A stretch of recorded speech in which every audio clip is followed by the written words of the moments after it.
હા એવું હતું. જમવાનું ત્યાં? હા નીચે. એટલે પછી કોઈ છે જ નહીં. એટલે 3 દિવસ શું કરવાનું? અમે તો ત્યાં જ રહ્યા. એટલે હા, પહેલા એક દિવસ કાલ ભૈરવ ગયા હતા, બીજે દિવસે ગંગા આરતી કરી, કાશી વિશ્વનાથ મહાદેવ ગયા પહેલા. ત્યાં ફરવાનું? હા, એક દર્શન કર્યા બસ, રોજનું એક એવી. હા.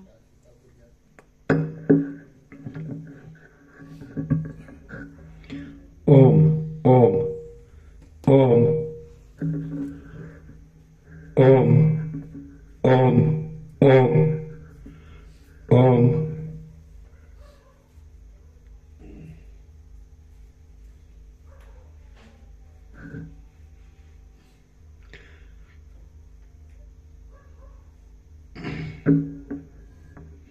ઓમ ઓમ ઓમ. બરાબર છે. પરમ ચિદાકાશ,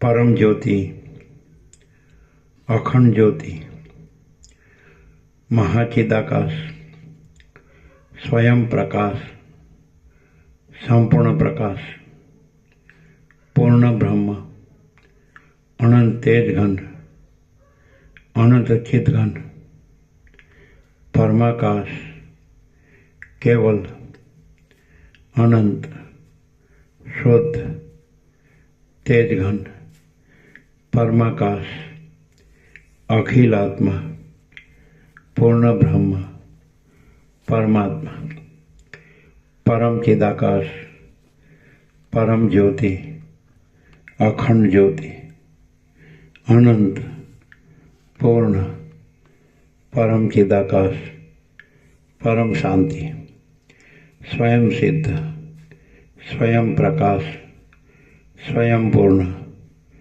स्वस्वरूप, यही सब कुछ है, इसके सिवा कुछ नहीं है। शून्यभास, अनंत कोटि, महाकल्पो है ही नहीं।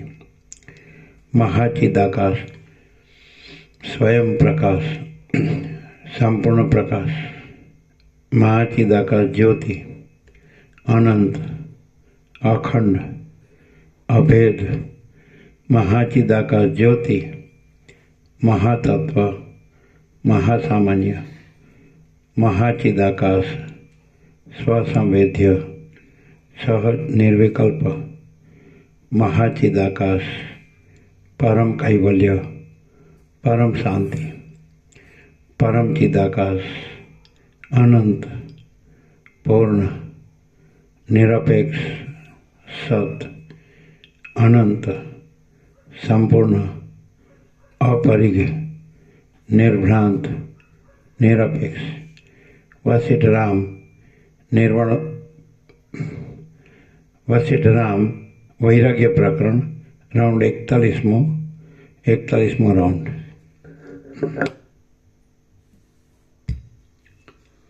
आद्य परब्रह्म सद्गुरु देव की जय।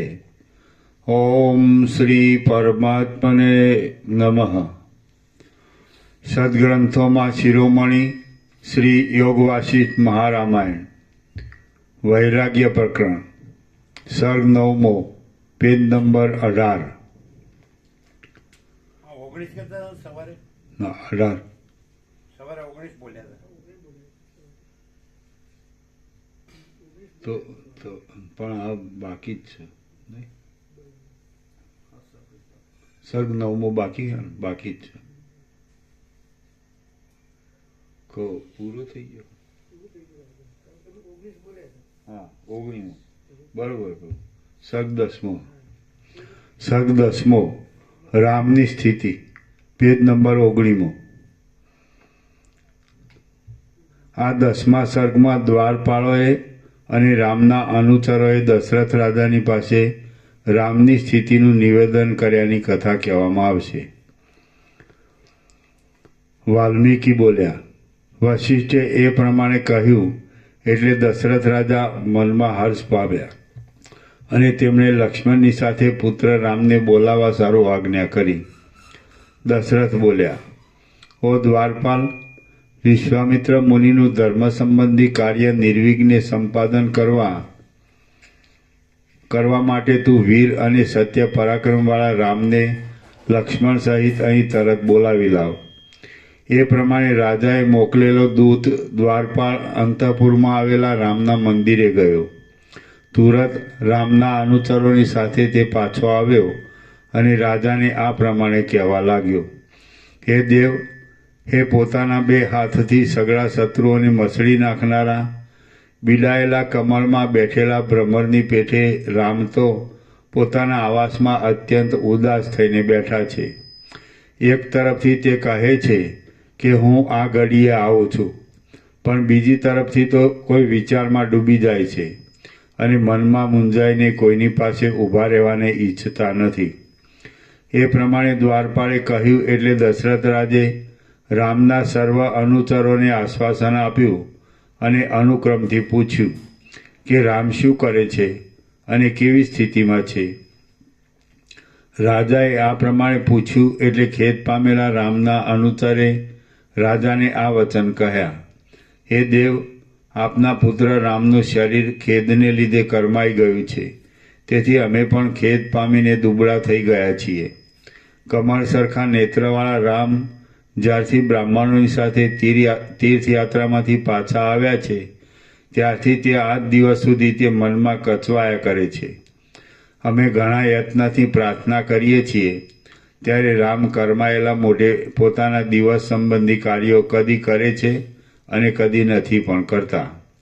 સ્નાન, દેવપૂજન, દાન અને ભોજન આદિ ક્રિયાઓને વિશે એ રામ તો કચવાતે મને વર્તે છે અને મેં વિનવીએ છીએ તો પણ પૂરું જમતા નથી. અંતઃપુરની ચપળ દાસીઓ ક્રીડા કરવાના સ્થાનોમાં હિંડોળા બાંધી રાખે છે તો પણ બપૈયા જેમ વરસાદની ધારાઓની સાથે ક્રીડા કરે તેમ તે લીલાથી તેમની સાથે ક્રીડા કરતા નથી. હે રાજન, જેને સ્વર્ગમાંથી પડવાનો કાળ પાસે આવ્યો હોય તેને જેમ સ્વર્ગ આનંદ આપતું નથી તેમ કડી જેવા માણિક્યોથી જડેલા બાજુબંધ અને કડાના જૂથો પણ એ રામને આનંદ આપતા નથી. જેમાં ક્રીડા કરતી સ્ત્રીઓ વારંવાર જોયા કરતી હોય અને જેમાં ફૂલોના સુગંધવાળા પવન ચાલ્યા કરતા હોય એવા લતા મંડપની કુંજોને વિશે પણ રામ અત્યંત ખેદ પામે છે. જે પદાર્થ યોગ્ય, સ્વાદિષ્ટ, સુકોમળ અને ચિત્તને હરનાર હોય તે પદાર્થથી પણ તે ખેદ પામે છે અને તેથી તેમની આંખો પણ જાણે આંસુના પૂરથી ઉભરાઈ રહે છે. સ્ત્રીઓ નૃત્ય વિલાસો કરે છે ત્યારે તે આ નારીઓ શરીર હલાવીને મને શા માટે દુઃખ દે છે એમ બોલીને તેમની નિંદા કરે છે. ભોજન, શયન, વાહન, વિલાસ, સ્નાન અને આસન એ બધા યોગ્યતાવાળા હોવા છતાં પણ તે ઘેલા માણસની પેઠે તેના ઉપર રુચિ કરતા નથી. સંપત્તિ હોય તો પણ શું, વિપત્તિ હોય તો પણ શું, ઘરમાં શો સાર છે, મનોરથ કરવાથી શું વળે, એ તો સઘળું મિથ્યા છે એમ બોલીને તે ગુપચૂપ એકલા બેસી રહે છે. વિનોદમાં એ આનંદ લેતા નથી, ભોગમાં આસક્ત થતા નથી અને કામમાં ચિત્ત પરોવતા નથી, માત્ર ચૂપ થઈને જ બેસી રહે છે. હરણીઓ જેમ વનમાં ઝાડને આનંદ આપી શકતી નથી તેમ ફરફરતી કેશલટોવાળી અને ફરકતી વિલાસવાળી આંખોવાળી સુંદરીઓ પણ એમને આનંદ આપી શકતી નથી. એ તો પામર લોકોમાં વેચાયેલા માણસની પેઠે એકાંતરૂપ દિશાઓના છેડાઓમાં, નદી આદિના તીરોમાં, વનોમાં અને અરણ્યોમાં જ રુચિ પામે છે. આમ હે રાજન, વસ્ત્ર, પાન, ભોજન અને જોઈતી વસ્તુઓનું ગ્રહણ ઇત્યાદિકમાં આવી વિમુખતા સેવવાથી તે સંન્યાસના ધર્મ પાળનારા તપસ્વીઓને અનુસરે છે. હે જનેશ્વર, તે નિર્જન પ્રદેશમાં એકલા જ રહે છે અને એકાકાર બુદ્ધિને લીધે તે હસતા નથી, ગાતા નથી કે રોતા પણ નથી. તે તો પદ્માસન વાળી શૂન્ય મનથી બેસી રહે છે અને કેવળ ડાબા હાથની હથેળી ઉપર ગાલને ટેકવી રાખે છે. તે કોઈ પણ જાતનું અભિમાન ધરતા નથી, રાજા થવાને ઈચ્છતા નથી, સારો પદાર્થ મળવાથી રાજી થતા નથી અને અનિષ્ટ પદાર્થ મળવાથી ખેદ ધરતા નથી.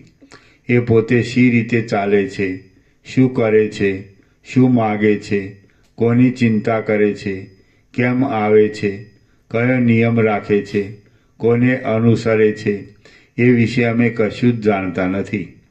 શરદ ઋતુના અંતમાં ઝાડની પેઠે તે દિવસે દિવસે દુબળા પડતા જાય છે, પીળા પડતા જાય છે અને વૃક્ષ થતા જાય છે. હે રાજન, એમને અનુસરનારા લક્ષ્મણ તથા શત્રુઘ્ન પણ તેમના પ્રતિબિંબની પેઠે તેમના જેવા થઈ ગયા છે. સેવકો, રાજાઓ અને માતાઓ રામને વારંવાર પૂછે છે, છતાં એ તો કાંઈ જ નથી એમ કહીને કશી સૂચક ચેષ્ટા વિના મૂંગા બેસી રહે છે. કદી પોતાની પાસે કોઈ વિવેકી સ્નેહી બેઠો હોય છે તો તે તેને શિખામણ આપી બેસે છે કે ઉપરથી જ હૃદયહારી લાગતા આ સાંસારિક સુખભોગમાં મન ગાલીશ નહીં. અનેક પ્રકારના વૈભવોથી રમણીય લાગતી સ્ત્રીઓ પોતાની સામે સભામાં બેઠી હોય તો પણ તે તેમને વિશે કાંઈ પ્રીતિ કરતા નથી અને જાણે તેમનો વિનાશ જ સમીપમાં દેખતા હોય એમ વર્તે છે. અનાયાસે મળે એવા પદને નહીં મેળવતા મેં બહારની પ્રવૃત્તિઓ કરીને આટલા વર્ષોને પાણીમાં નાખ્યા એમ વારંવાર તે મધુર ધ્વનિથી ગાયા કરે છે. કોઈ પોતાની પાસે રહેનાર સેવક તેમને ચક્રવર્તી થાઓ અને રાજસૂય યજ્ઞ કરજો એમ કહે છે તો પોતાનું મન તે વિષયમાં નહીં હોવાને લીધે તે મૂંગા રહે છે અને કહેનાર જાણે બકબક કરતો ગેલો માણસ હોય તેમ તેને હસી કાઢે છે. તે કોઈના કહ્યા ઉપર ધ્યાન આપતા નથી, પાસે પડેલા પદાર્થ પર દ્રષ્ટિ કરતા નથી અને પોતાને જોઈએ તેવી વસ્તુ મળ્યા છતાં પણ તેની અવગણના કરે છે. જો આકાશમાં મોટું વન હોય અને તે વનમાં વળી કમળ સંભવિત હોય તો આત્મામાં મન સંભવે અને મનમાં વિસ્મય સંભવે. એવા વિચારથી એમના મનમાં કોઈ વસ્તુને જોઈને આશ્ચર્ય થતું નથી. એ રામ કામિનીઓની મધ્યમાં બેઠા હોય તો પણ જેમ વરસાદની ધારાઓ મોટા પથરાને ભેદી શકતી નથી તેમ કામદેવના બાણો એમના અભેદ્ય મનને ભેદી શકતા નથી. કોઈ પોતાની પાસે ધન માગવા આવે તો તેને ધન તો આપદાઓના મુખ્ય સ્થાનક રૂપ છે, તેને તું શા માટે ઈચ્છે છે એમ કહીને સઘળું ધન આપી દે છે. આ આપત્તિ છે અને આ સંપત્તિ છે એ તો મોહ છે અને તે માત્ર કલ્પનાથી જ ઊભો થાય છે. એવા અર્થના શ્લોકો તે ગાયા કરે છે. વળી તે બોલ્યા કરે છે કે હાય હું માર્યો ગયો, હાય હું અનાથ છું. એવી રીતે લોકો રોયા કરે છે તો પણ તે લોકોને વૈરાગ્ય પ્રાપ્ત થતો નથી. એ આશ્ચર્ય છે. રઘુવંશરૂપી વનમાં ઉગેલા શાલવૃક્ષ જેવા અને શત્રુઓને હણનારા એ રામ હમણાં આવી સ્થિતિમાં વર્તે છે, તેથી અમે અત્યંત ખેદ પામ્યા છીએ. હે મહાબાહુ, રામનું ચિત્ત એવું થઈ ગયું છે કે તેનું શું કરવું એ જ અમને સમજાતું નથી. માટે હે કમલનેત્ર, આ વિષયમાં આપ જ અમારા આધાર છો. હે પ્રભુ, કોઈ રાજા અથવા બ્રાહ્મણ એમની આગળ બેસી એમને રાજનીતિનો કે વ્યવહારનો ઉપદેશ કરે છે તો તે પોતે એક માર્ગી હોવાથી તેમને જાણે મૂર્ખ ગણીને હસી કાઢે છે અને તેમની વાત કાને ધરતા નથી. આ બાહ્ય દ્રષ્ટિથી જ જણાતું જે વિનાશી તથા વિસ્તીર્ણ જગત ઉઠ્યું છે તે વાસ્તવિક નથી અને હું તો કોઈ એથી જુદો જ છું એવો નિર્ણય કરીને એ રામ તે વિશે વધારે સમજણ મેળવવા ઈચ્છે છે. હે વિભુ, શત્રુમાં, પોતાના દેહમાં, મિત્રમાં, રાજ્યમાં, માતામાં, સંપત્તિમાં કે વિપત્તિમાં એમનું મન લાગતું જ નથી. તેમ વળી બહારના વિષયોમાં પણ એમના મનની પ્રવૃત્તિ થતી જ નથી.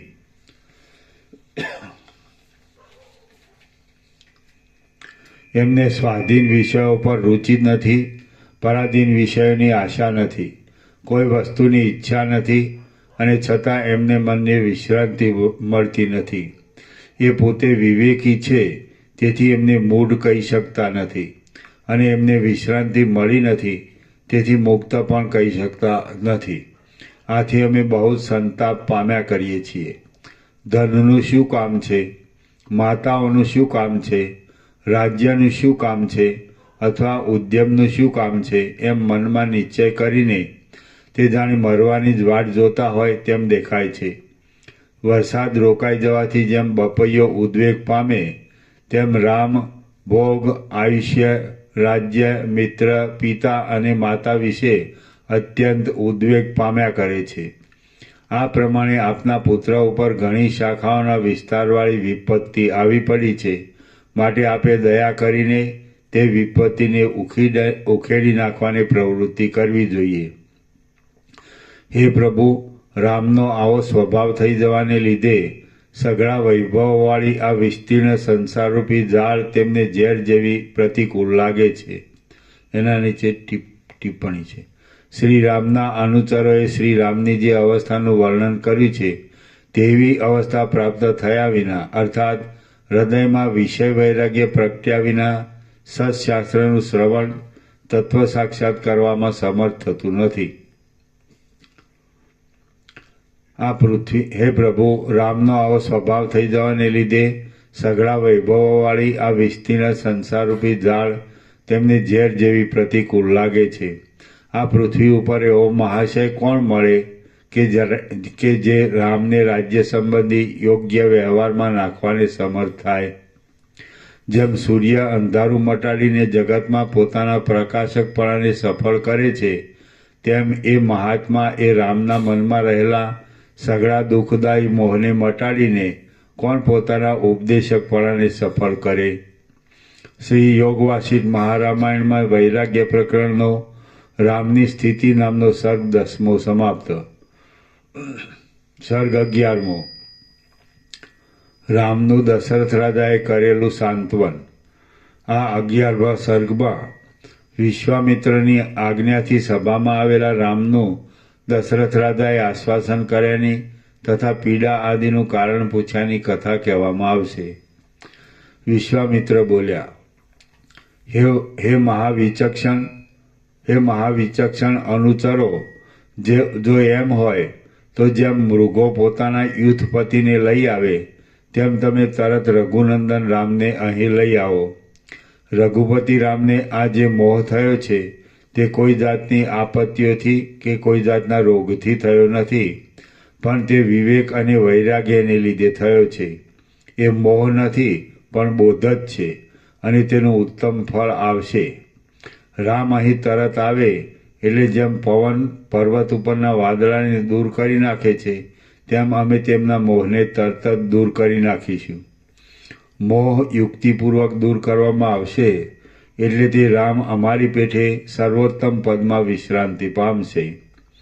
પછી તે અમૃતપાન પામેલા પુરુષની પેઠે યથાર્થ સુખને, આનંદને, જ્ઞાન સંપન્નપણાને, વિશ્રાંતિને, તાપરહિતપણાને, પુષ્ટપણાને અને શરીરમાં શુભ વર્ણપણાને પ્રાપ્ત થશે. આમ મનમાં પરિપૂર્ણ થઈને તે પોતાના કુળની ચાલી આવેલી વ્યવહારની પરંપરાને અખંડતાએ અનુસરશે. તે વ્યવહારમાં માનપાત્ર થશે અને વ્યવહાર કરતા છતાં પણ મહાધૈર્યવાન રહેશે. તે બંધ તથા મોક્ષના કાર્યકાળના જ્ઞાતા થશે. સુખ દુઃખની દશાથી રહિત થશે અને ઢેફામાં, પથરામાં તથા સોનામાં સમદ્રષ્ટિ રાખશે. મુનિવર વિશ્વામિત્રે આ પ્રમાણે કહ્યું એટલે દશરથ રાજાનું મન આનંદથી ભરાઈ ગયું, અને તેમને રામને બોલાવવા માટે ફરીવાર દૂતો ઉપર દૂતો મોકલ્યા. એટલી વારમાં જેમ ઉદયાચળમાંથી સૂર્ય ઉગે તેમ રામ પણ પિતાની પાસે આવવા માટે પોતાના આસન પરથી ઉઠ્યા. આમ તે કેટલાક સેવકો તથા પોતાના 2 ભાઈઓની સાથે ઇન્દ્રના સ્વર્ગ જેવી પોતાના પિતાની એ પવિત્ર સભામાં આવ્યા. રામે દૂરથી જ પોતાના પિતા દશરથ રાજાના દર્શન કર્યા. તે સમયે તે રાજા દેવતાઓના સમૂહથી વીંટાયેલા ઇન્દ્રની પેઠે રાજાઓના સમૂહથી વીંટાયેલા બેઠા હતા. વશિષ્ઠ તથા વિશ્વામિત્ર તેમને 2 પડખે બેઠા હતા અને મધુર વચનોથી તેમને રાજી કરતા હતા. સઘળા શાસ્ત્રોના અર્થને વિસ્તારનારો સમજુ મંત્રીઓનો સમૂહ તેમને શોભા આપી રહ્યો હતો. ત્યાં જાણે દેહધારી દિશાઓ ઊભી હોય તેમ સુંદર દાસીઓ હાથમાં સુંદર ચામરો લઈને તેમની યથાયોગ્ય સેવા કરતી હતી. ત્યાં દશરથ રાજાએ અને વશિષ્ઠ તથા વિશ્વામિત્ર આદિ લોકોએ પણ કાર્તિકેય સ્વામી જેવા રામને દૂરથી આવતા દીઠા. એ રામ સઘળાઓએ સેવવા યોગ્ય, ગંભીર, સ્ફુટ અને સત્વમય સ્થિતિવાળી શીતળતા વડે હિમાલયની પેઠે સંયુક્ત હતા. સત્વમય એટલે ધૈર્ય અને પશુ આદિ જીવો, સત્વમય સ્થિતિવાળી, અને શીતળતા એટલે તાપ મટાડી આહલાદકપણું અને ઠંડી.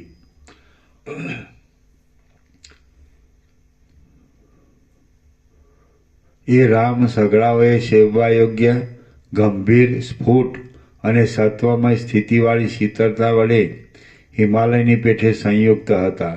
એમનું શરીર સૌમ્ય, સમાન અંગવાળું, શુભ આકારવાળું, કમનીય અને ઉપશાંત હતું. એમનું મન વિનયથી ઉદાર હતું અને તે પરમ પુરુષાર્થના પાત્ર હતા. એમના અંગોમાં જુવાનીનો આરંભ થયો હતો અને વૃદ્ધ પુરુષની પેઠે તે ઉપશમથી શોભી રહ્યા હતા. એ ઉદ્વેગ રહિત હતા, પણ તેમને પરમ આનંદ મળ્યો નહોતો.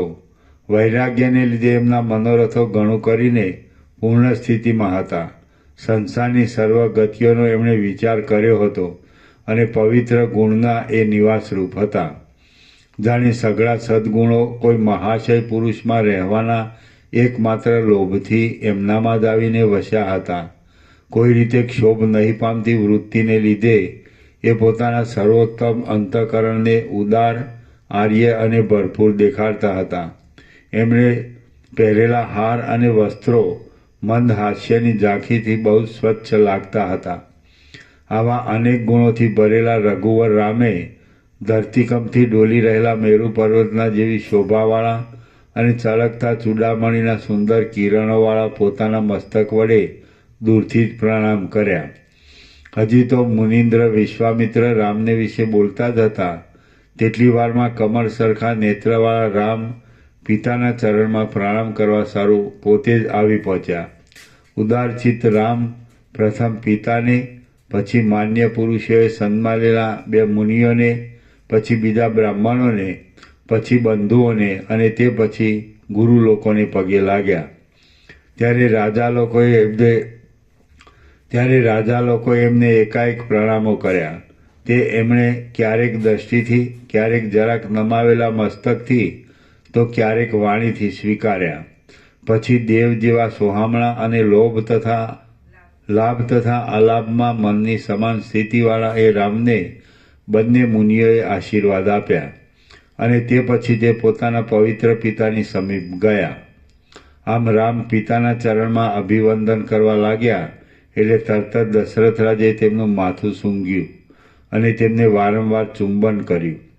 ગાઢ સ્નેહવાળા અને શત્રુવીરોને હરનારા એ રાજાએ એ જ પ્રમાણે લક્ષ્મણ તથા શત્રુઘ્નને આલિંગન કર્યું અને રાજહંસ જેમ બે કમળોને ચુંબન કરે તેમ તેમણે તેમના મુખોને ચુંબન કર્યા.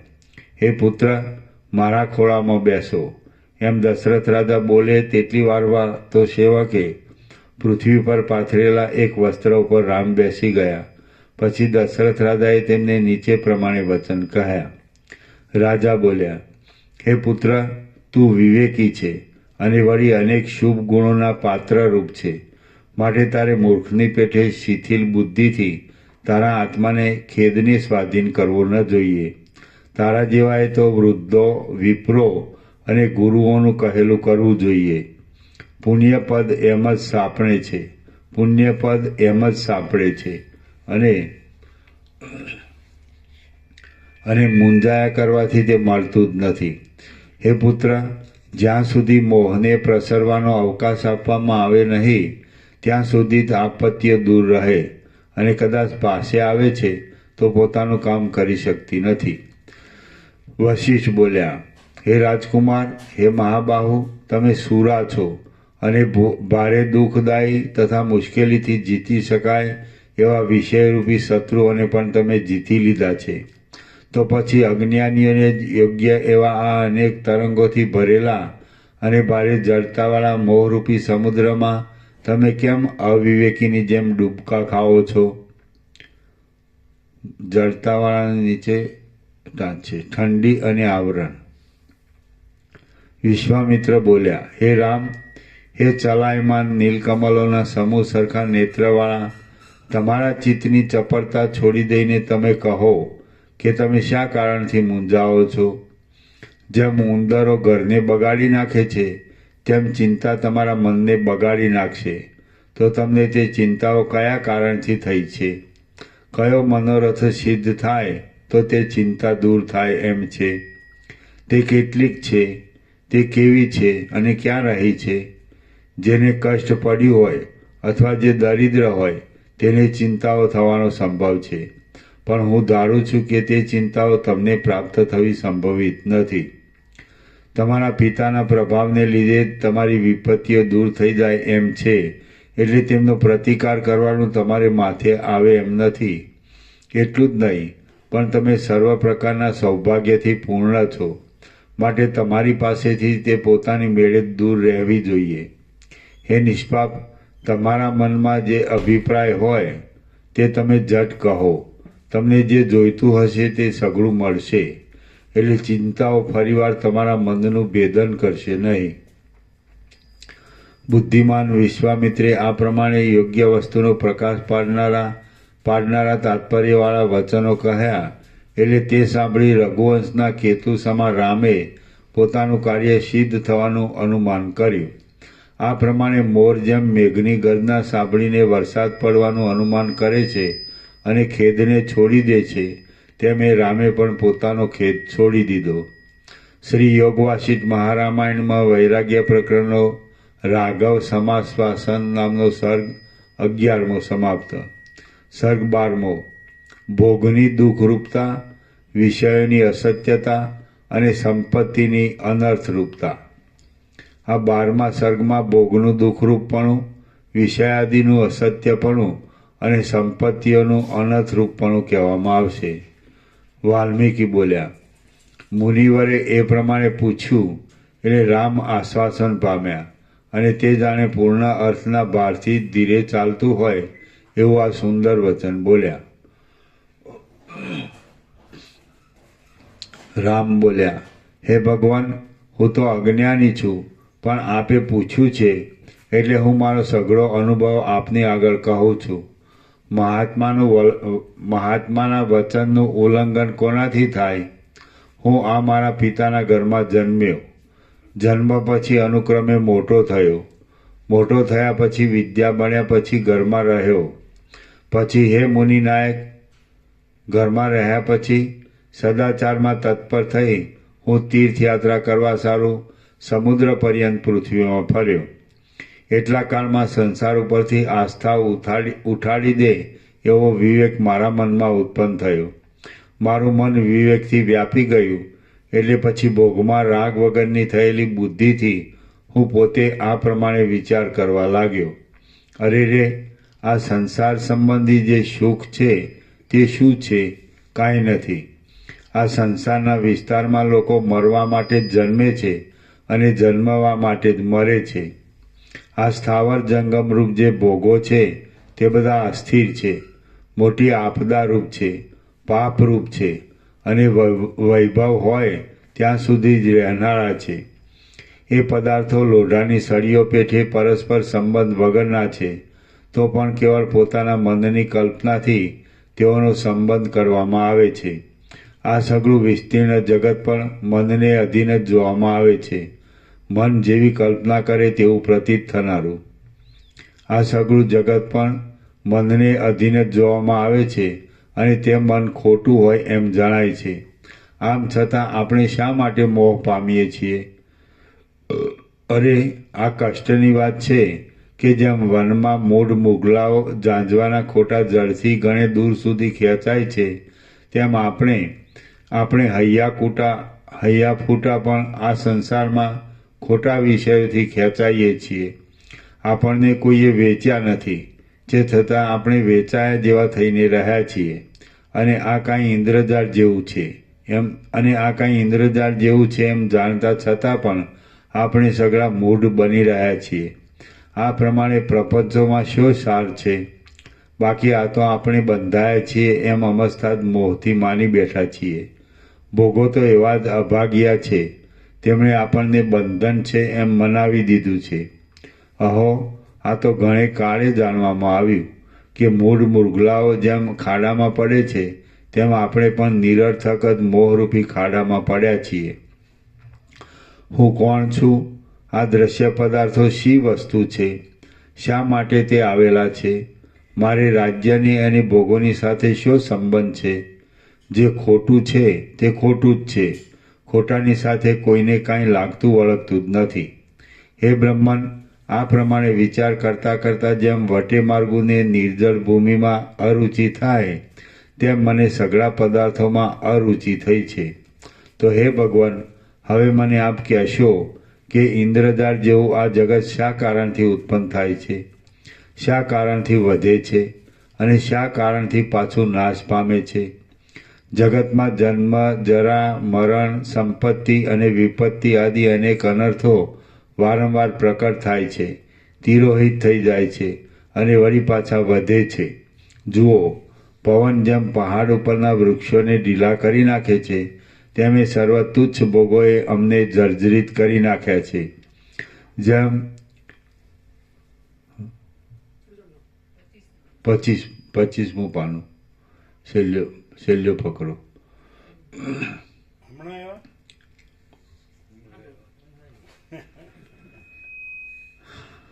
કેમ મોડું થયું?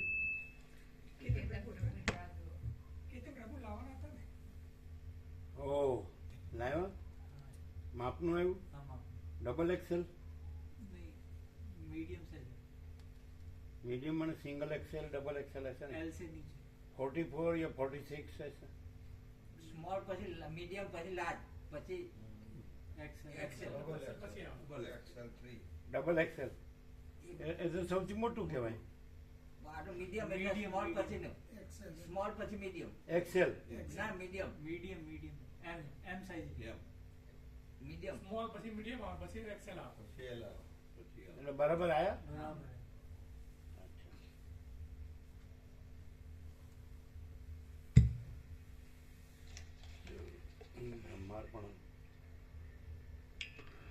જેમ પોલા વાંસ પવનથી બોલ્યા કરે છે તેમ મનુષ્યો પ્રાણ નામના વાયુઓથી બોલ્યા કરે છે.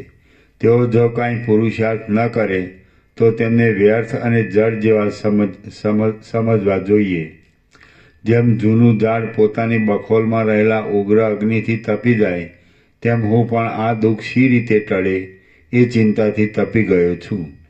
જોકે મારું હૃદય સંસારના દુઃખોરૂપી પથરાઓથી પૂરાઈ ગયું છે, તો પણ મારા સ્વજનો મારે માટે રોશે એવી બીકને લીધે હું આંસુ પાડીને રોતો નથી. હું આંસુ પાડ્યા વગર અંદર ને અંદર રોયા કરું છું. તે છતાં સ્વજનોને ખેદ ન થાય એટલા માટે ઉપરથી કોઈ સમયે મુખ મલકાવું છું તથા બોલું ચાલું છું. આમ છતાં મારી તે હસવા તથા બોલવા આદિ વૃત્તિઓ કેવી રસરહિત છે એ વાતને કેવળ મારા હૃદયમાં રહેલો વિવેક જ જાણે છે. જેમ ધનવાન માણસ ધન જતું રહ્યા પછી દરિદ્રતા આવે ત્યારે આગલી દશાને સંભાળીને બહુ જ મૂંઝાયા કરે છે, તેમ હું પણ પરમાનંદમાંથી ખસીને આ સંસારની ખટપટમાં આવી પડ્યો છું. માટે આગલી દશા સંભાળીને બહુ જ મૂંઝાયા કરું છું. આ રાજ્ય સંબંધી સંપત્તિઓ કેવળ ઠગારી જ છે, મનની વૃત્તિને મૂંઝાવી દેનારી છે, ગુણોના સમૂહને તોડનારી છે અને દુઃખના સમૂહને આપનારી છે. દરિદ્રતા આદિ ઉગ્ર વિપત્તિઓથી પીડાયેલા મનુષ્યને જેમ ઘણા છોકરા જણનારી સ્ત્રીઓવાળા ઘરો આનંદ આપતા નથી, તેમ અનેક ચિંતાઓરૂપી ચકરીઓ ઉત્પન્ન કરનારા આ ધનો પણ મને આનંદ આપતા નથી. હે મુનિ, જેમ સાંકળોથી બંધાયેલા જંગલી હાથીને વિશાળ અને ભાગી જાય એવા કાષ્ઠ આદિથી ઢાંકેલા ખાડામાં પડવાને લીધે અનેક પ્રકારના દુઃખો તથા દુર્દશાઓ વેઠવા પડે છે અને તેનો વિચાર કરતાં તેને મનમાં સુખ વળતું નથી, તેમ મને પણ વિશાળ અને ક્ષણભંગુર એવા દેહાદિકમાં પડવાના લીધે અનેક પ્રકારના દુઃખ તથા દુર્દશાઓ વેઠવા પડે છે અને તેના વિચાર કરતાં મને મનમાં સુખ વળતું નથી. આ અજ્ઞાનરૂપી રાત્રિમાં લોકોના વિચારરૂપી નેત્રોની શક્તિ અપાર મોહરૂપી ભારે ઝાકળથી બંધ પડી ગઈ છે. તેમાં ભારે પહોંચેલા અને ખલ એવા સેંકડો વિષયરૂપી ચોરો સર્વદા ચારે બાજુથી વિવેકરૂપી મુખ્ય રત્નનું જ હરણ કરવામાં લાગી રહ્યા છે. તત્વવેત્તાઓ વિના બીજા કયા સુભટો તેમને યુદ્ધ કરીને મારવામાં સમર્થ છે? કોઈ પણ નથી, કારણ કે મોહરૂપી અંધારાનો નાશ કર્યા વિના તેમનો વધ થવાનો સંભવ નથી. શ્રી યોગ વાસિષ્ઠ મહારામાયણમાં વૈરાગ્ય પ્રકરણનો પ્રથમ પરિતાપ નામનો સર્ગ 12મો સમાપ્ત. સર્ગ 13મો લક્ષ્મીના દોષોનું વર્ણન. આ 13મા સર્ગમાં અંદર સગડાઓને અત્યંત પ્યારી લાગનારી એવી લક્ષ્મીના દોષનું વર્ણન કરવામાં આવશે. રામ બોલ્યા, હે મુનિ, આ સંસારમાં જેની સ્થિતિને સર્વોત્કૃષ્ટ કલ્પવામાં આવી છે તે લક્ષ્મી પણ વાસ્તવિક રીતે મોહ ઉત્પન્ન કરનારી છે, કારણ કે તેમાંથી અનેક અનર્થો ઉત્પન્ન થાય છે.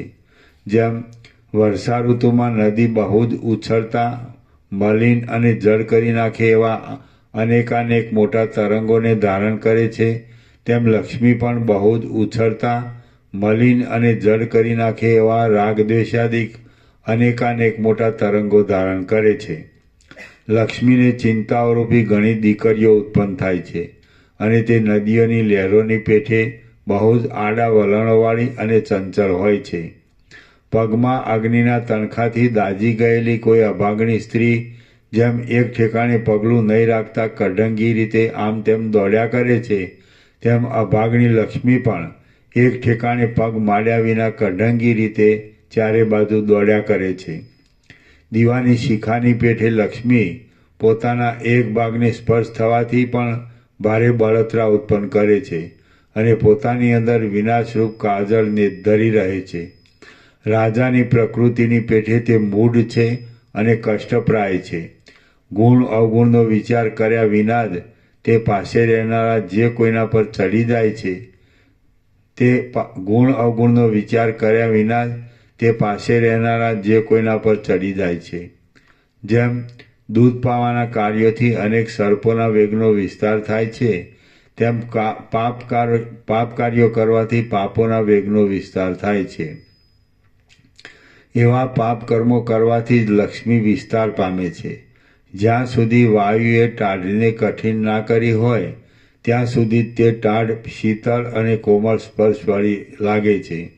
તે જ પ્રમાણે જ્યાં સુધી લક્ષ્મીએ માણસને કઠિન ન કરે હોય ત્યાં સુધી તે માણસ સ્વજનને તથા પરધનને ટાઢો તથા કૂણો લાગે છે.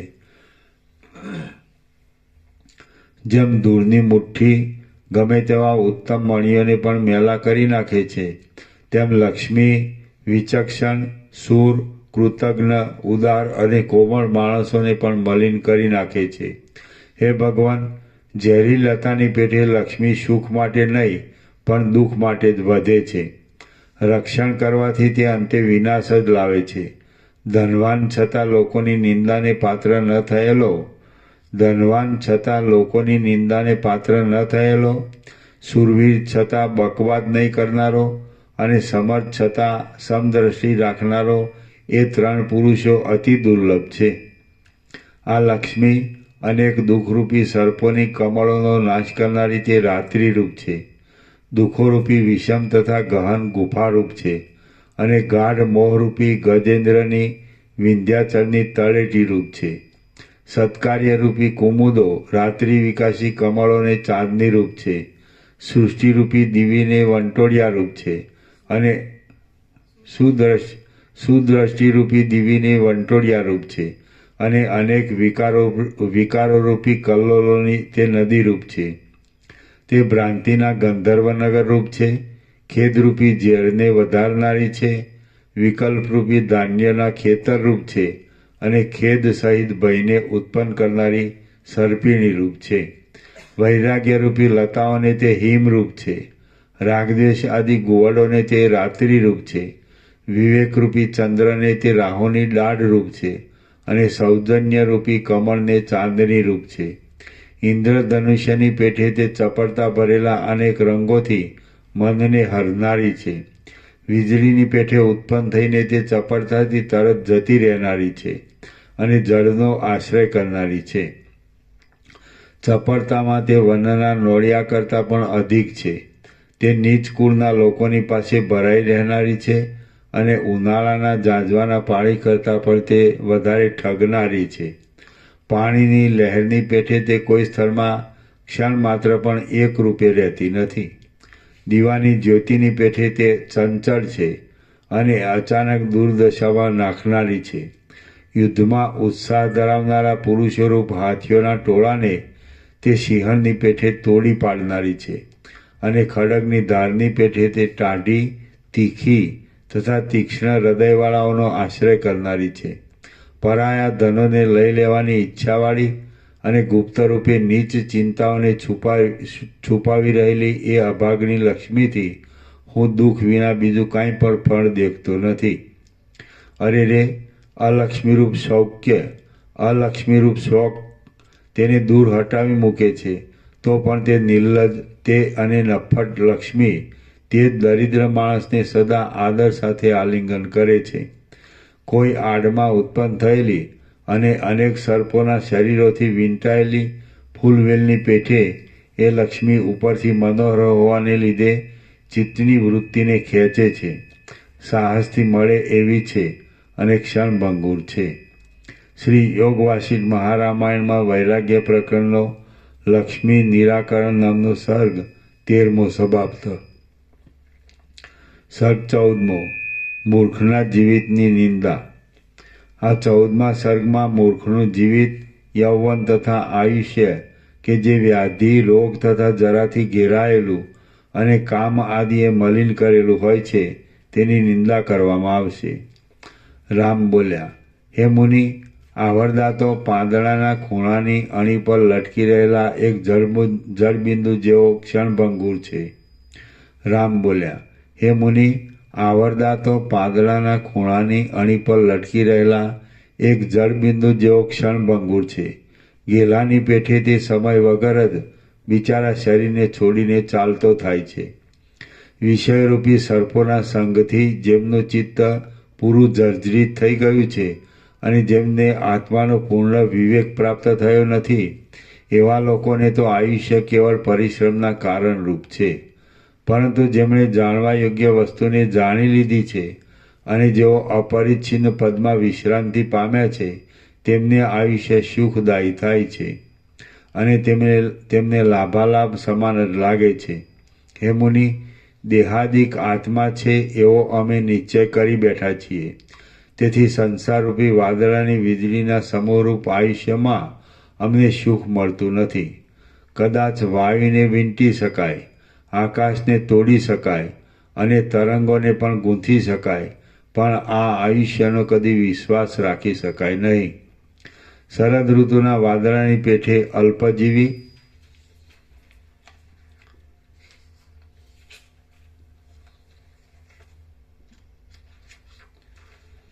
શરદ ઋતુના વાદળાની પેઠે અલ્પજીવી, તેલ વગરના દીવાની પેઠે નાશમાં ઉન્મુખ અને તરંગની પેઠે ચપળતાવાળું આ આયુષ્ય જતું રહ્યું જોવામાં આવે છે.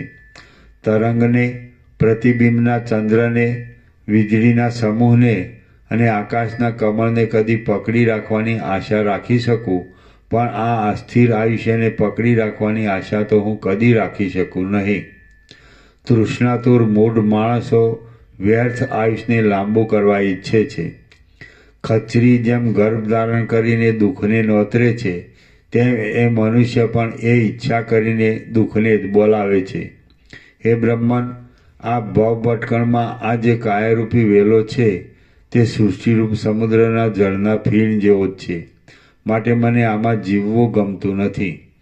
જેથી અવશ્ય પામવા યોગ્ય પુરુષાર્થની પ્રાપ્તિ થાય, ફરીવાર શોક કરવો ન પડે અને જે જીવન મુક્તિના પરમ સુખના સ્થાનક રૂપ થાય તે જ જીવતર કહેવાય છે.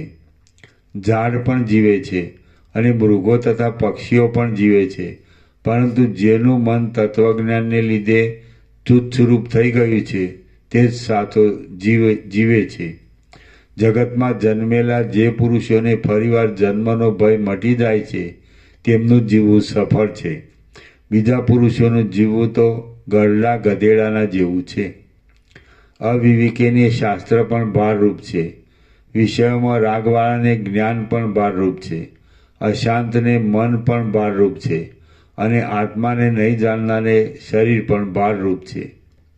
વૈતરાને જેમ ભાર દુઃખદાયી છે તેમ દુર્બુદ્ધિ પુરુષને રૂપ, આયુષ્ય, મન, બુદ્ધિ તથા અહંકાર એ સઘળું દુઃખદાયક જ છે. વિશ્રાંતિ વગરનું, પૂર્ણકામપણાથી રહિત, આપદાઓના મોટા સ્થાનરૂપ અને રોગરૂપી પક્ષીઓના નિવાસરૂપ આ આયુષ્ય અત્યંત પરિશ્રમના સાધનરૂપ જ છે.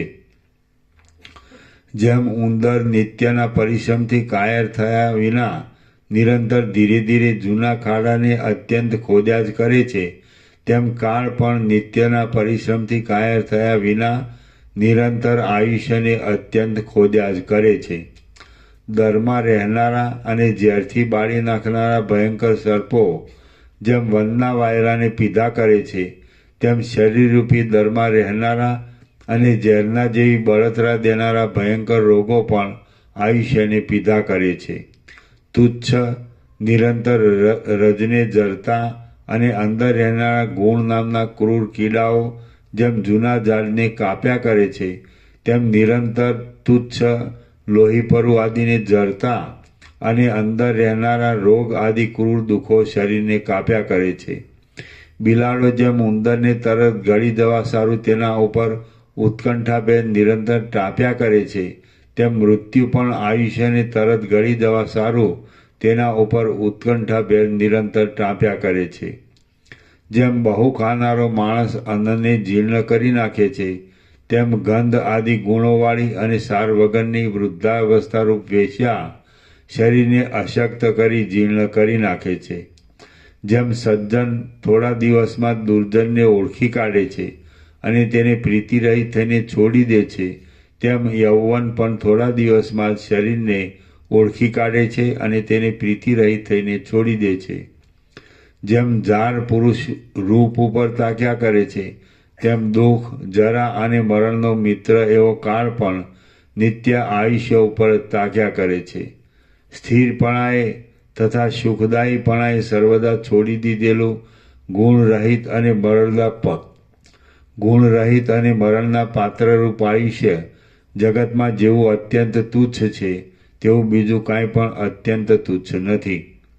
શ્રી યોગ વાસિષ્ઠ મહારામાયણમાં વૈરાગ્ય પ્રકરણનો મૂર્ખના જીવનની નિંદા નામનો સર્ગ 14મો સમાપ્ત. 28 સર્ગ 15મો 29મો આવ્યો. અહંકાર નિંદા. આ 15મા સર્ગમાં અહંકાર કે જે સઘળા અનર્થના મૂળરૂપ છે તેની નિંદા કરવામાં આવશે. રામ બોલ્યા, અહંકારરૂપી દુષ્ટ શત્રુથી હું ભય પામું છું. મોહને લીધે વૃથા ઉત્પન્ન થયો છે, વૃથા વધે છે અને નિરર્થક જ છે. વિવિધ આકારવાળો સંસાર એ અહંકારને લીધે જ રાગમાં પણ રાગ પુરુષોને રાગદ્વેષાદી દોષરૂપી કોઠારમાં મૂંઝવ્યા કરે છે. વિપત્તિઓ અહંકારથી જ થાય છે, દુષ્ચિંતાઓ અહંકારથી જ થાય છે અને અહંકારથી જ નીચ ક્રિયા પણ થાય છે.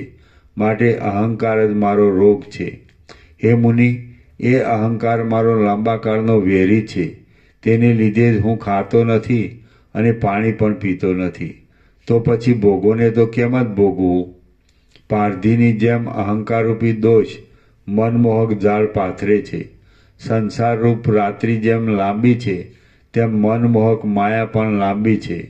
જેમ પર્વત ઉપર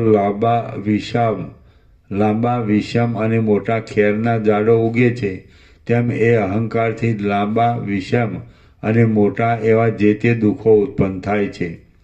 શાંતિરૂપી ચંદ્રને અહંકાર રાહુના મુખરૂપ છે. ગુણરૂપી કમળોને અહંકાર મહાવિષમ હિમરૂપ છે અને સમતારૂપી મેઘને અહંકાર શરદ ઋતુના સમયરૂપ છે. હું એ અહંકારને છોડી દઉં છું. હું રામ નથી, મને વાંચના નથી અને કોઈ પદાર્થોમાં મારું મન લાગતું નથી. હું તો સર્વ પ્રાણીઓને મારા સમાન ગણીને હારી ગયેલાની પેઠે શાંતિથી બેસી રહેવા ઈચ્છું છું. મેં અહંકારથી જે કાંઈ ભોગવ્યું છે, હોમ્યું છે અને કર્યું છે તે સઘળું નિસાર જ થયું છે. અહંકારથી રહિત એવું એ અહંકારથી રહિત રહેવું એ જ સાર છે. હે બ્રહ્મન, જો મને હું છું એવું અભિમાન થાય છે તો હું આપદાઓથી દુઃખી થાઉં છું, અને એ અભિમાન હોતું નથી તો હું સુખી થાઉં છું. એટલા માટે નિરઅહંકારપણું શ્રેષ્ઠ છે. હે મુનિ, હું અહંકારને છોડી દઈ શાંતિ ભરેલા મનથી ઉદ્વેગ રહિત થઈને રહું છું. ભોગોનો સમૂહ તો દેહ, ઇન્દ્રિય અને વિષયાદિ વિનાશી પદાર્થોને અધીન છે. જો એ બધામાંથી એકાદ પદાર્થનો ભંગ થાય તો પણ ઉદ્વેગ થયા વિના રહે નહીં. હે બ્રહ્મન, જ્યાં સુધી અહંકારરૂપી મેઘ પોતાના ગાત્રોને વિસ્તારે છે ત્યાં સુધી તૃષ્ણારૂપી ઇન્દ્રજવના ઝાડના માંજર ફૂટ્યા કરે છે. અહંકારરૂપી મેઘ શાંત થાય છે ત્યારે તૃષ્ણારૂપી નવીન વિદ્યુલતા બુઝાઈ ગયેલા દીવાની જ્યોતિની જેમ તરત જ ક્યાંય સરી જાય છે. અહંકારરૂપી મોટા વિંધ્યાચલમાં મનરૂપી મોટા મદોન્મથ હાથી મેઘની પેઠે ભારે કડાકાથી ગાજ્યા કરે છે. આ દેહરૂપી મહાવનમાં ગાઢ અહંકારરૂપી મોટો સિંહ કૂદ્યા કરે છે. તેણે જ આ જગત વિસ્તાર્યું છે. અહંકારરૂપી મોટા જાર પુરુષે તૃષ્ણારૂપી ઝીણા દોરામાં પરોવાયેલી ઘણા ઘણા જન્મોની પરંપરાને પોતાના ગળામાં મોતીની હાર રૂપ કરી છે. હે મુનિ, આ અહંકારરૂપી વેરીએ અહીં કાંઈ મંત્ર તંત્ર કર્યા વગર જ પુત્ર, મિત્ર અને સ્ત્રી આદિ ઉન્માદક સાધનો પ્રસાર્યા છે. જો અહંકાર ટળી જાય છે તો ઉપર કહેલી સઘળી દુષ્ટ પીડાઓ પણ તરત આપોઆપ ટળી જાય છે. જો અહંકારરૂપી મેઘ ધીરે ધીરે શાંત થાય છે તો મનરૂપી આકાશમાં રહેલી અને શાંતિને કાપી નાખનારી મોહરૂપી ઝાકળ ક્યાંય જતી રહે છે. હે બ્રહ્મન, હું નિરહંકાર વૃત્તિમાં છું અને છતાં મૂર્ખતાને લીધે જ શોકથી પીડાયા કરું છું. તો આપને જે કાંઈ યોગ્ય જણાય તે મને કહો.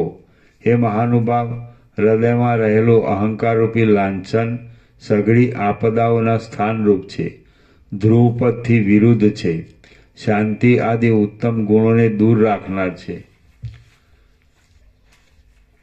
અને ચારે બાજુ મહાદુઃખરૂપ છે. હું તેને વિવેકની દ્રઢતાથી રાખતો નથી. માટે આપ હવે પછી જે કર્તવ્ય હોય તેનો ઉપદેશ કરો. શ્રી યોગ વાસિષ્ઠ મહારામાયણમાં વૈરાગ્ય પ્રકરણનો અહંકાર જુગુપ્સા નામનો સર્ગ 15મો સમાપ્ત. સર્ગ 16મો ચિત્ત દોષનું વર્ણન. પાના નંબર 30. ઓમ ઓમ ઓમ. પ્રસાદ આપી દે.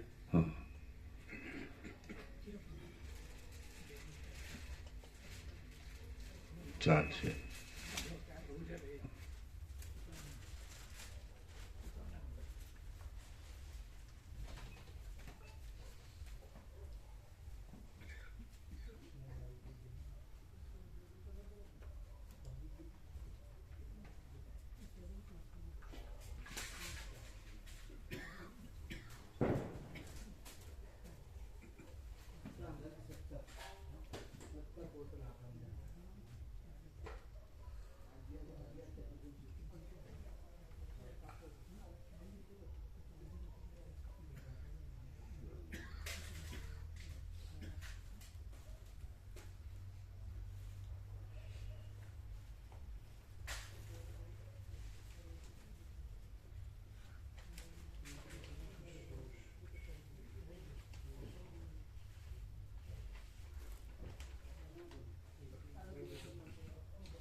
એ પેલો પ્રસાદ આપ્યો છે આવ્યો છે આપો બધાને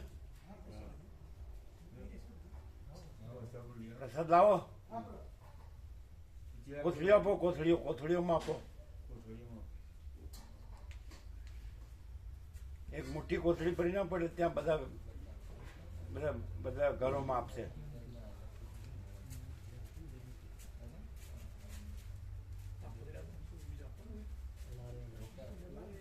એ મોટી કોથળીઓમાં નાની નાની આપો પેલા દરેકને પોતાના માટે આપો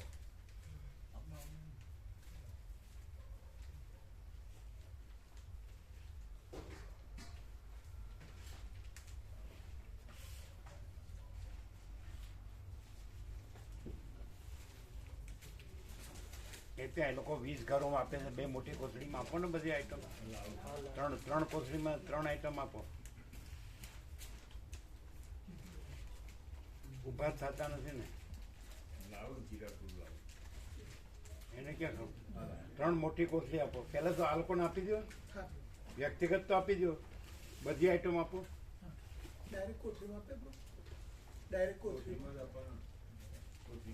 આ કોથળી છે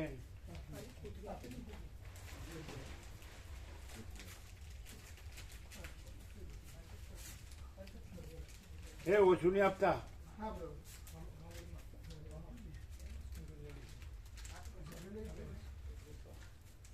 શું આપ્યું કેટલું આપો છો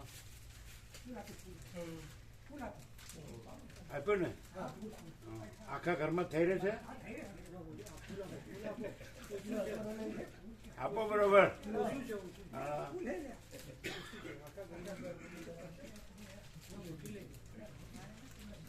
હા એવી રીતે આપો ફૂલ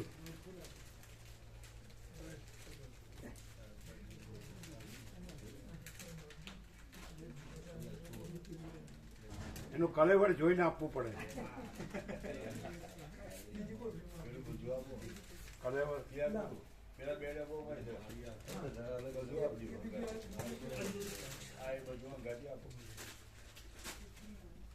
હા બીજી કોથળીઓ આપો એક કોથળીમાં એક આઈટમ બીજી કોથળીમાં બીજી આઈટમ ત્રીજી કોથળીમાં ત્રીજી આઈટમ એ 3 કોથળી આપો હા ભરો હા બીજી કોથળીમાં બીજી આઈટમ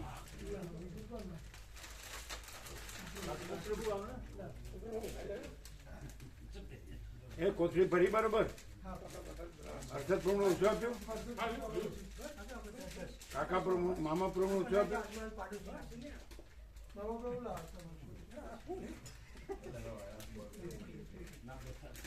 મામા પ્રભુ ઓછું આપ્યું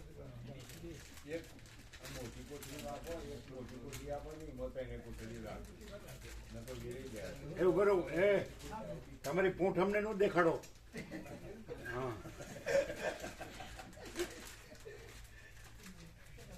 હવે ઉભા રહ્યો કેટલા છે તમારા ઘરમાં મામા પ્રભુ તમારા ઘરમાં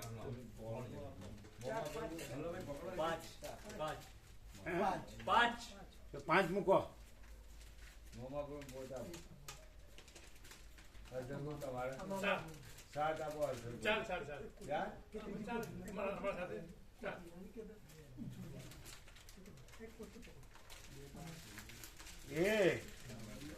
એક જણ ના બબ્બે આપો લાવો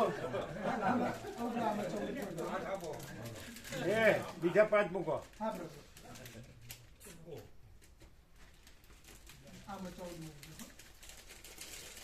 બરોબર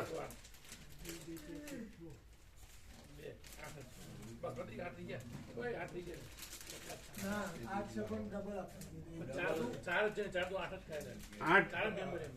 જણ ના 8 થાય મામા પ્રભુ 10 આપ્યા કેટલા એટલા ઓછા આપ્યા મામા પ્રભુ કેટલા 10 7 × 14 થાય 5 છે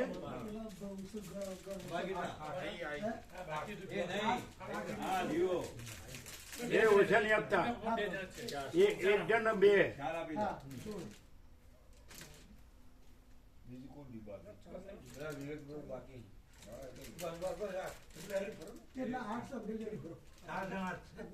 હા તો 4 ના 8 થાય.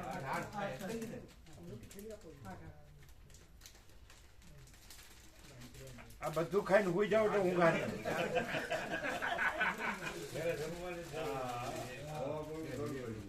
ભર્યો, ભર્યો.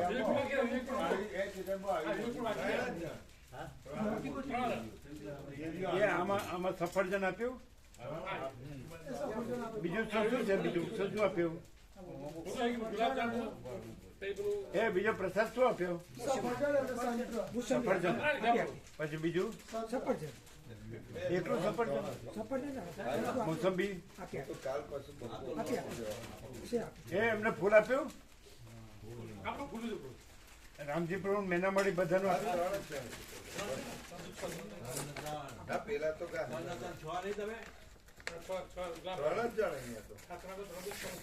એમ નહીં, કાલે તમે અહીં જ રહેવાના છો? કાલ સાંજે જવાના પ્રભુ. સવારે તત્વ બહુ સાંભળીને હિંમતનગર શાકભાજીના છોડ લેવા જવાના છે. એટલે કાલે અહીં જ રહેવાના છો? ના, કાલ સાંજે જવાના. કાલ પ્રભુ તત્વ બહુ સાંભળી અહીંના શાકભાજીના બધા છોડ લેવા હિંમતનગર 9 વાગે અને બધું લાવીને પછી સાંજે જવાનું રોપણી કરી. એમને આપ્યું ફૂલ? કેટલા જણનું આપ્યું? એમને કેટલા જણનું આપ્યું? 3 જણનું. હવે ગાંધીનગરમાં કેટલા જણ છે? ગાંધીનગરમાં 3. એમની બીજી કોથળી આપો.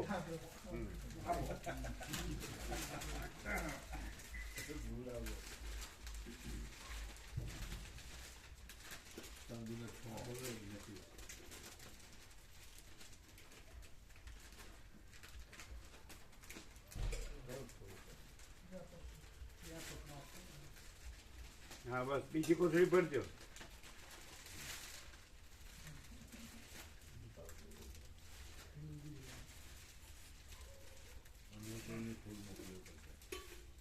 બે થઈ ગઈ ને? પેલા પ્રભુ આવ્યા બદપુરા ઈશ્વરપુરા વાળા, એને આપો ફૂલ.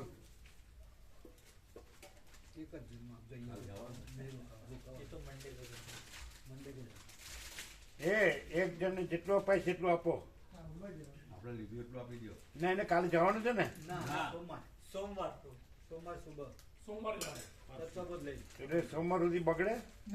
હા, સોમવાર નું આપી દો. કેટલા જણ છે? ઈશ્વરપુરા કેટલા ગણ? કેટલા? 2. એ 2 જણ નો આપો.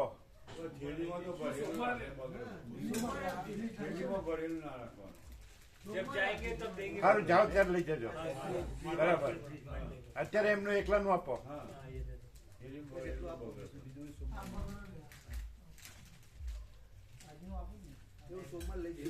એ સફરજન ને મોસંબી બધાને આપ્યા? પેલા મામા પ્રભુ વયા ગયા.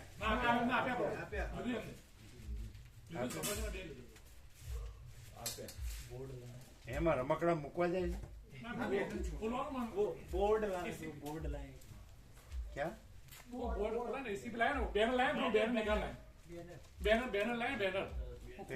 બેનર હતા?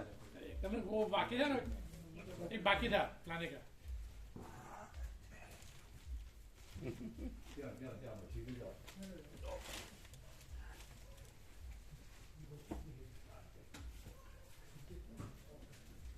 એ બરોબર. એ ત્યાં આપવા માટે લઈ લો બધાનું. લાવજો. એટલે એ ક્યાં ગયું? હા, પાછું લાવો બધું.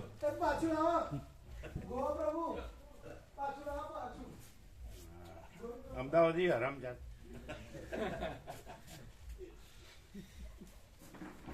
પેલા ચંદુ દરજી પ્રભુ કહેતા હતા, અમદાવાદી હરામજાદી કુલ્ફી વેચી બાયડી ખાધી ની, બાયડી વેચી કુલ્ફી ખાધી.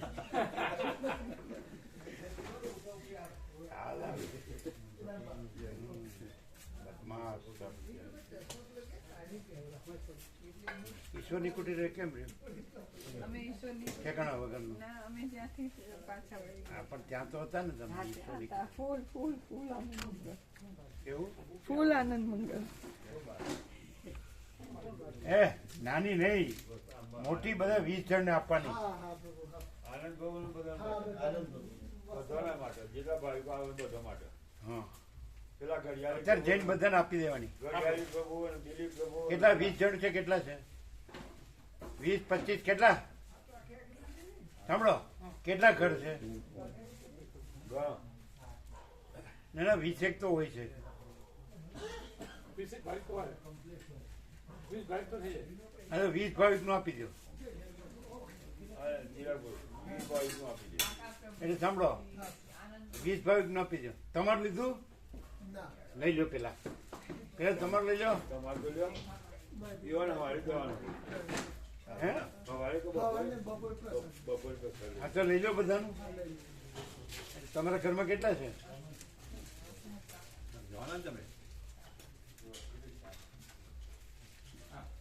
બધું 0-0 કરજો બસ એટલે બગડે નહીં બધાને આપજો ખાવડો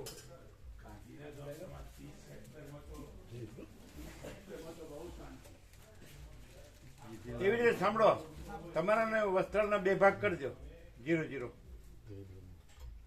કેમ તમારું ને એક વસ્ત્રાલું બે સાંભળો શિહોરા અને વસ્ત્રાલ એના 2 ભાગ સરખા કરજો અડધું કરજો અડધો અડધો કરજો તો એ બધા ભાવિકોને આપવા દર વખતે તો મંગળવારે જાય છે આજે શું થયું બધાનો હવે ન્યાય ઇન્ટરેસ્ટ વધતો જાય મેળ જ છે મેળ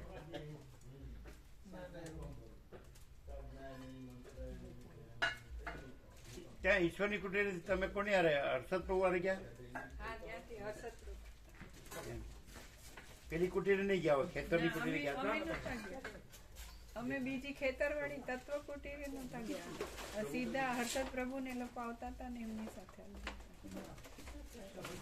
એના ખોલતા નહીં અત્યારે મૂકી દો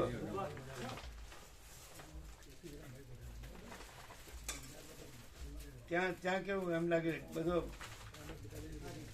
કેવું લાગ્યું ભાવનો મહાસાગર બધાયનો ભગવાનનો ભાવ એકદમ પૂર્ણ. પ્રભુ માટેનો જે ભાવ પ્રભુ માટેનો જે ભાવ મહાસાગર એક રસ નાના મોટા કોઈ પણ એ કોઈ 2 ભાગ કરો શિવરાનો સરખા 0-0 કરજો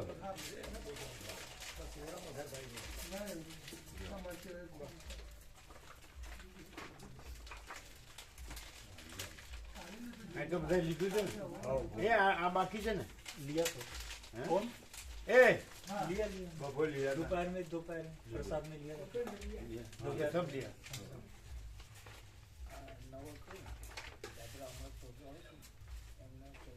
સામની વહી જાય.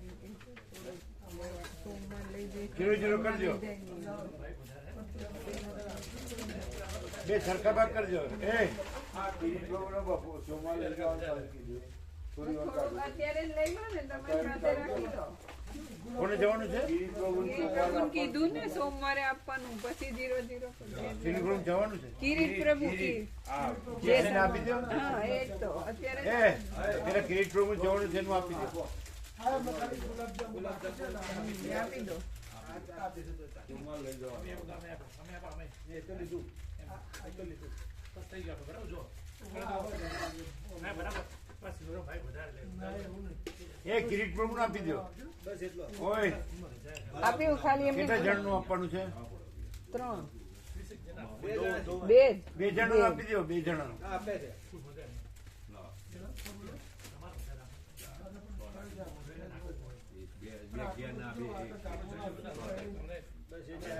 એ બધાને આપજો હો.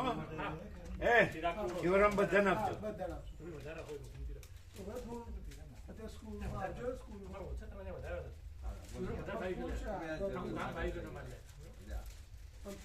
અરે બધાને ઘરે આપજો ને સરખું હર્ષદ પ્રભુ બધાને ઘરે સરખું આપજો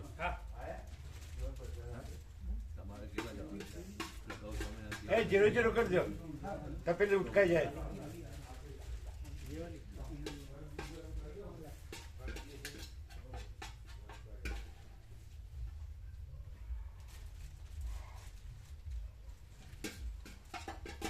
પેલા આપી કિરીટ પ્રભુ આપ્યું, 2 જણનું આપ્યું, બધું આપ્યું. તપેલી લૂછી નાખો.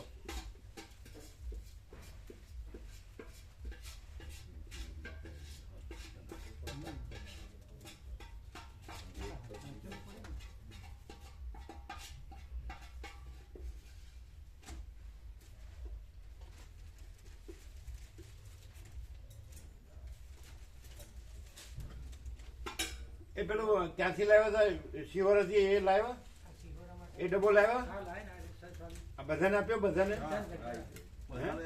કેટલું કેટલું આપ્યું?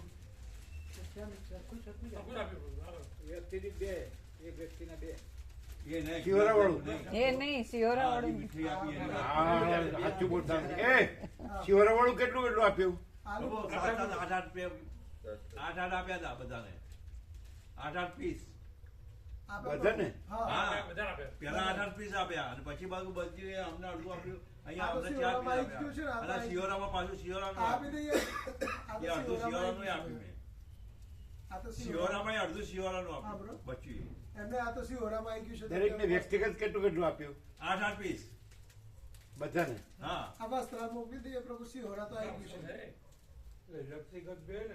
તમારું આવી ગયું ને? ઉભા રહો 1 મિનિટ. બધાને આવી ગયું? હા. હવે હવે અંદર કેટલું છે? કશું નહીં, થઈ ગયું? પતી ગયું. ચાલો ચાલો, કાંઈ વાંધો નહીં. ગુલાબજાંબુ એ તો 2 માં 0-0 કરજો. એમને આપી દીધા ગુલાબજાંબુ અડધા અને અડધા શિયોરાના રાખ્યા.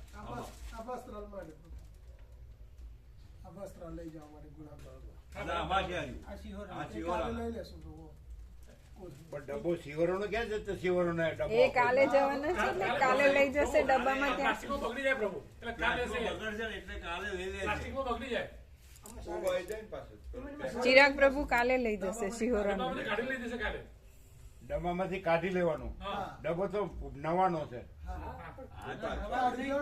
નવાનોય નહીં, અહીંનો જ છે. નવાનોય કાઢીને આપી દીધા બધા. આપી દા. હા આ અહીંનો જ છે, એમનું બધું આપી દીધું આ છે. ડબ્બો તમારો છે? અહીંનો છે, અહીંનો. વ્યાપક નો છે. પણ કોથળીમાં આપી દો તો ના ચાલે?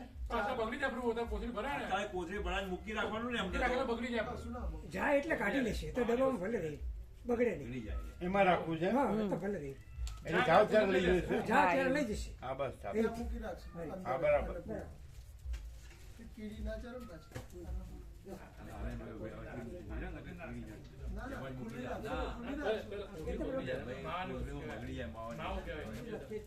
એ તમને બધાને આપવા આપી દીધું? બધાને આપવા? હા, complete.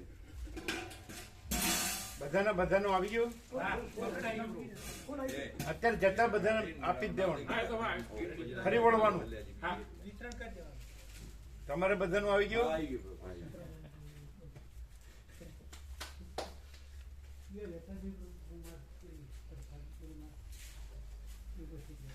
आपका बराबर है? क्या माप है? Double XL? नहीं एम साइज है, M M medium L size L size होता है ना, एल एल से भी छोटा. સ્મોલ મીડિયમ ને લાર્જ, પછી એક્સેલ અને ડબલ એક્સેલ ને એવા પછી ચાલુ થાય. એટલે એમનું મીડિયમ સાઈઝ છે. સ્મોલ એટલે બાળકોનું, પછી મીડિયમ.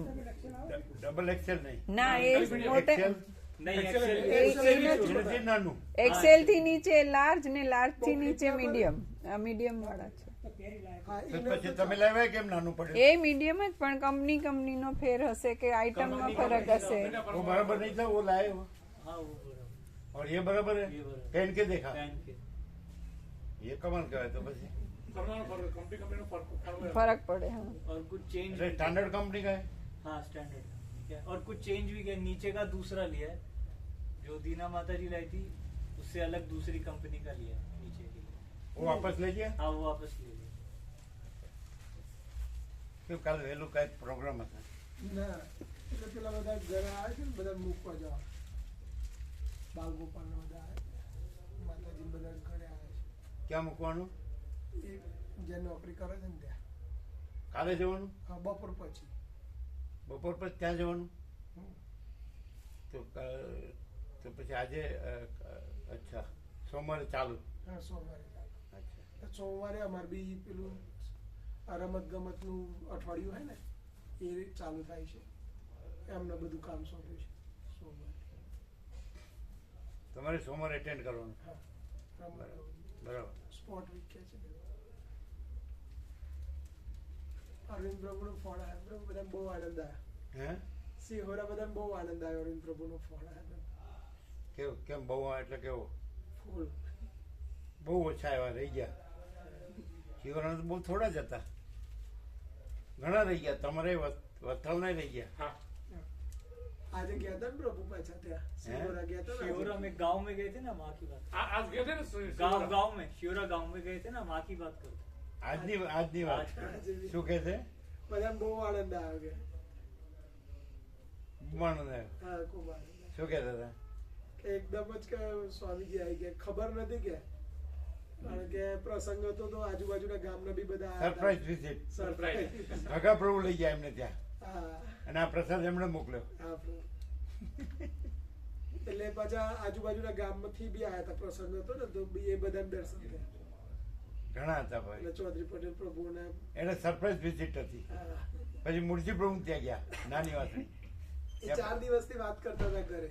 એમ અમને બી કીધું હતું એમને કે મારે કે સ્વામીજીને કે કહેવું છે કે તે આવે એમ એક વાત. કદાચ છેલ્લા 4 દિવસથી કે રોજ વાત કરતા હતા કે પ્રભુના તમને કહેતા હતા? શું અમને કહેતા? આગળ બી એક વાર કીધું હતું શું કે? કે પ્રભુ કે અમારે કે ગામમાં લાવવા છે અને કે એક નાનું અડધો પોણો કલાક કે સ્વામીજી એટલે રામજી મંદિર એમ કે છે. હા રામજી મંદિર. પેલો કોઈક રસ્તો થઈ જાય ને હા પછી એટલે કે મહિનો જેવું થશે, હા. પછી રામજી મંદિરમાં કલાક ગોઠવણ. હા એવું કહેતા પછી વિજય પ્રભુ બધે લઈ ગયા. એટલે પેલા અલખનો ઓટલા વાળા પ્રભુ આવ્યા હતા કાલે, હા. એટલે કે આવો, એટલે કીધું કે આજે જ જઈએ. એટલે ત્યાં ગયા. હમ. એ પેલું ગામનું નામ હતું કઈ લીહોડા જોડે. અલખનો ઓટલો સાંભળ્યું? એ વિજય પ્રભુ હારે જ પડતા હતા એ મહાત્મા. હા પછી ત્યાંથી નાની વાસણી, ત્યાંથી શિવોરા. અહીંયા આવતા હતા કેટલા? દોઢ વાગ્યા હશે નહીં? સવા વાગે આવી ગયા. સવા. એટલે સરપ્રાઈઝ વિઝિટ પછી. ભગા પ્રભુ બહુ ભાવી ઉપર થઈ ગયા. એવું કીધું? કોણે કીધું? અરવિંદ પ્રભુ કે બહુ રડ્યા કે ભગા પ્રભુ કે હે ભગા ગોસ્વામી પ્રભુ હતા ને કે બહુ રડ્યા કે ક્યારે? અમારે નીકળ્યા પછી એ તમને બોલાવવા આવ્યા હતા ને એટલે ઘરમાં રડતા હતા બહુ કે પ્રભુને તમે કહો કે અમારે ત્યાં આવે જ કે ક્યાં આગળ એ કહેતા હતા? સ્વામીજી ત્યાં એ બેઠા રડતા હતા હતા ક્યાં આગળ? રામા પ્રભુના ઘરે આયા હશે એટલે પાછળ અરવિંદ પ્રભુને કહેતા હશે ત્યારે રડતા હતા કે બહુ કે અમારી ભૂલ થઈ અને કે પ્રભુને કહો કે અમારે ત્યાં આવે જ કે એમ. એવું કહેતા.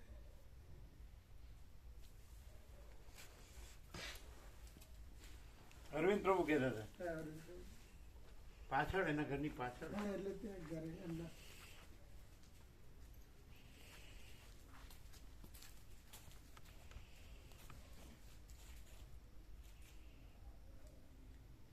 આમ સરળ છે, હા સર. અંદર પ્રકાશ તો છે જ. પેલા પેલી નિકોરાન બધા સેવા રહેતી ને પ્રભુ આપણે વેકેશનમાં જતા પ્રભુ દિવાળી લાગે તો બાંધવાનું હોય ત્યારે ભગા પ્રભુ અચૂક આવતા બધા એ નાવીન પ્રભુ ભગા પ્રભુ બાબા પ્રભુ એ બધા નિકોરા. આ બધી સેવામાં બધા આવતા જ પહેલેથી પણ હવે પેલી અવસ્થા થઈ ને એટલે પહેલા બધી બાંધવાનું બધું. આ કરોડિયું.